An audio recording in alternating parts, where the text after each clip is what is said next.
Hello everyone, I'm Jack Fisher and welcome to my world. And that world has been rocking a lot harder lately. First, the fourth season of Stranger Things came out, and my love for every Metallica song I've ever owned was rekindled, courtesy of Eddie Munson. Then Thor Love and Thunder comes out, and it promises to do the same for all things Guns N' Roses. The trailer already set a hell of a tone with Sweet Child of Mine, a song that has been on my rock playlist for years now. But I also had high hopes that wouldn't be the only Guns N' Roses classic that would rock a little harder thanks to this movie. And now, after having seen the movie, I can make it official. Thor Love and Thunder rocks. And not just because of the music. While that may sound like generic praise for the Marvel Cinematic Universe, I promise it means a lot more with respect to a Thor movie.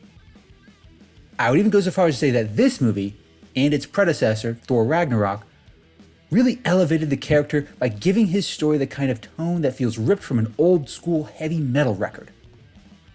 And that tone is quite a shift compared to the first two movies, and after seeing Love and Thunder, it's easy to forget just how different Thor was in his first two outings.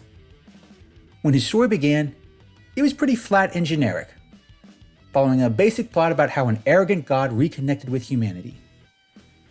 Then, Thor Ragnarok came along and changed things considerably by raising the stakes, shifting the tone, and embracing all the unique aesthetics that come with this character. And in that process, it gave Thor some harsh lessons in what it means to be a god, a warrior, and a man. Thor Love and Thunder promised to continue that story in a major way while building off the events of Avengers Endgame. In addition, it promised to bring back Natalie Portman's Jane Foster to wield Mjolnir as the Goddess of Thunder, while also introducing a dangerous new foe in Gore the God Butcher, played by Christian Bale. That's a lot to promise, even for a Marvel movie. But I feel like Thor Love and Thunder really took those promises seriously, and somehow found a way to rock out to Guns N' Roses tracks every step of the way. To explain just how hard it rocked, I'd like to offer my full review. But to do so, I'll need to touch on some major spoilers.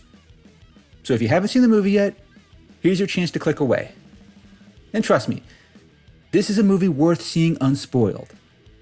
That helps it rock even harder. Now, in terms of what makes Love and Thunder work, as a story, a spectacle, and a crucial step in Thor's ongoing journey, it all comes back to Gore the God Butcher. This character that Christian Bale brought to life as only he could is more than just another unholy villain for Thor to battle. In some respects, this is a villain he needed to confront. Within the first 5 minutes of the movie, we learn who Gore is and why he does what he does. Much like his comic book counterpart, he's not some misguided demigod or anything like that. He was just an ordinary man. A man who lived a harsh life full of suffering and loss. But despite all his suffering and his pleading to the many gods of the Marvel Universe, they did nothing. They offered no help or mercy of any kind. And because of their inaction, Gore's daughter died in his arms.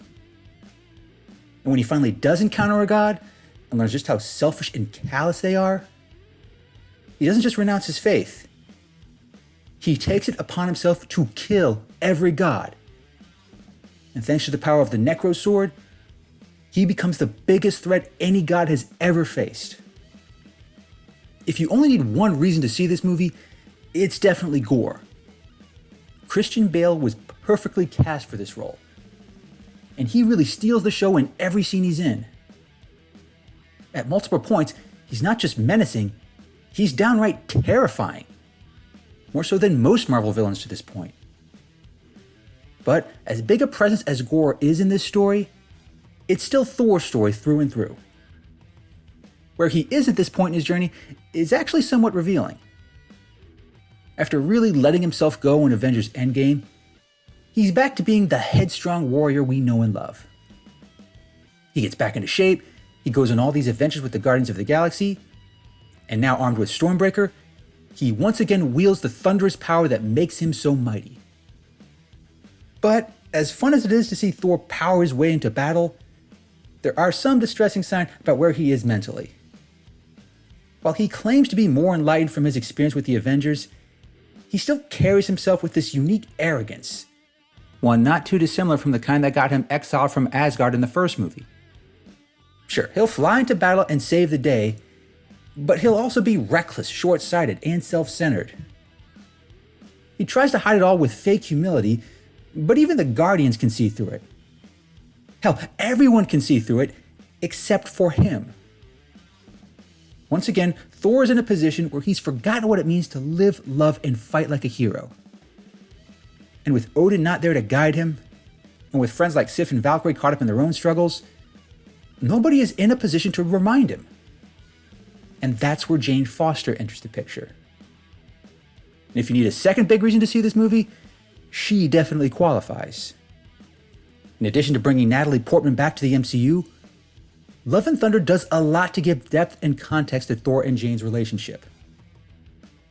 Whereas Ragnarok basically wrote the relationship out completely, Love and Thunder explores just what happened between them. It makes clear that these two really were in love. They really did cherish one another, and they really did want to be together. Then, once that relationship got to a certain point, they started drifting apart. Thor got caught up in his duties with the Avengers, Jane got caught up in her work as a physicist, but it was never framed as them falling out of love. They just started pushing one another away. And some of that is even understandable. Thor has lost a lot of people that he loves, and even though he's a god, that still hurts him. And when it comes to avoiding that hurt, it's just easier for him to stop loving. And for Jane, it's just as easy to bury yourself in her career rather than work on love. It was an inglorious way for their relationship to end, but then everything changes for Jane once she gets diagnosed with cancer. It's another story ripped straight from the comics. Jane facing the worst of her human frailties. At first, she tries to hide just how serious it is, pretending it's not the death sentence everyone knows it to be. But despite her frail state, she finds herself answering Mjolnir's call. Even though it was destroyed by Hela in Ragnarok, the hammer deemed her worthy. And through it, she becomes the goddess of thunder. A new Thor to help the man she loves in the battle against Gore. And as someone who has been critical of the MCU's handling of romantic subplots, I found this so refreshing. Beyond the fact that Natalie Portman looks amazing as the mighty Thor, this movie gave real depth to a romance that had very little in previous movies. And that romance was not just some meaningless side plot either. It ended up being a critical component of the story. Because once Gore enters the picture, it's not just their love that's at stake. Gore has been butchering gods across the universe. And now, he's preparing his endgame. It starts with him abducting all the Asgardian children that Thor fought so hard to save during Ragnarok. But Gore's ultimate plan is to unlock eternity. Another power straight from the comics to effectively rewrite the whole of reality. This time without any gods. It's undeniably bold and devious. And it's clear early on that Thor cannot defeat Gore by himself. He needs Jane Foster. He needs Valkyrie. He even needs Korg, who's still as lovable as ever. But unlike so many other battles he's fought, this isn't one he could win with his reckless bravado. It's also here where Thor learns another harsh lesson, and one that somewhat vindicates Gore's hatred of gods. Because when Thor seeks out aid from other gods, namely Zeus, as played by Russell Crowe, he learns the true cost of divine arrogance. Despite Gore's bloody rampage, despite all the death, destruction, and suffering he's causing, the rest of the gods remain inclined to do nothing. It's not just an act of divine laziness. They genuinely fear Gore. They know he can kill him with the Necro Sword. And they'd much rather remain where they know he can't get to them. Innocent mortal lives be damned. That puts Thor in a difficult position, and not just because he ends up getting stripped naked in front of countless other gods. This time, he's confronted by the same divine arrogance that he often carries into battle, caring less about the mortals who worship him and more about preserving his divine ego. Beyond just humiliating Thor, it paints a very negative view of gods in general. It even somewhat explains why none of them bothered to help against someone like Thanos. These gods are all inclined to maintain the divine status they have, assuming there will always be new worshippers. It's pretty damn callous, but unlike Gorr, it emboldens Thor to fight harder, while also acknowledging his past arrogance. Such harsh lessons prove instrumental in how he, Jane, and Valkyrie ultimately confront Gorr. I won't spoil every detail, but I will say that Gorr is not someone they can hammer into submission. And he's not someone they can just overwhelm with godly power. In the end, they have to find a different way to defeat him. And that way comes right back to the love that Thor and Jane rediscover. But it's not just about the love they have for each other. It's the sheer selflessness and hurt that often comes with love, and the pain and humility that comes with putting someone else over your own wants and needs. That's a love that none of the other gods seem to appreciate. It's also a love that Thor himself had forgotten, and a love that Gorr lost with the death of his daughter. In that context, the title of the movie, Love and Thunder, makes perfect sense.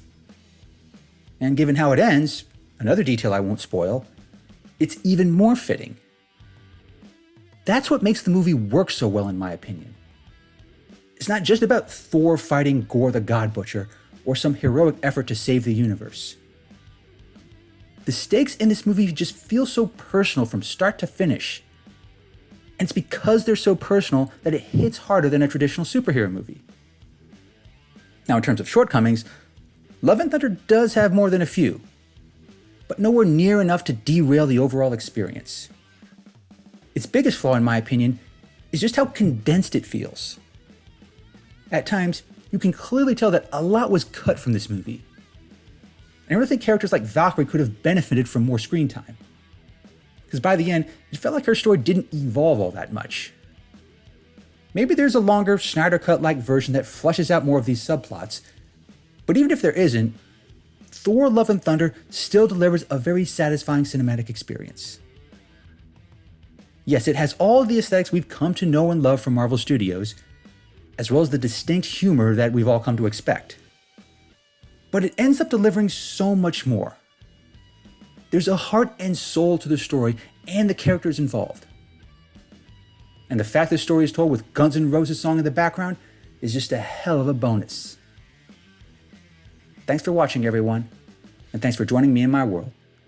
Please remember to like, comment, and subscribe, and until next time, take care, stay safe, and rock on.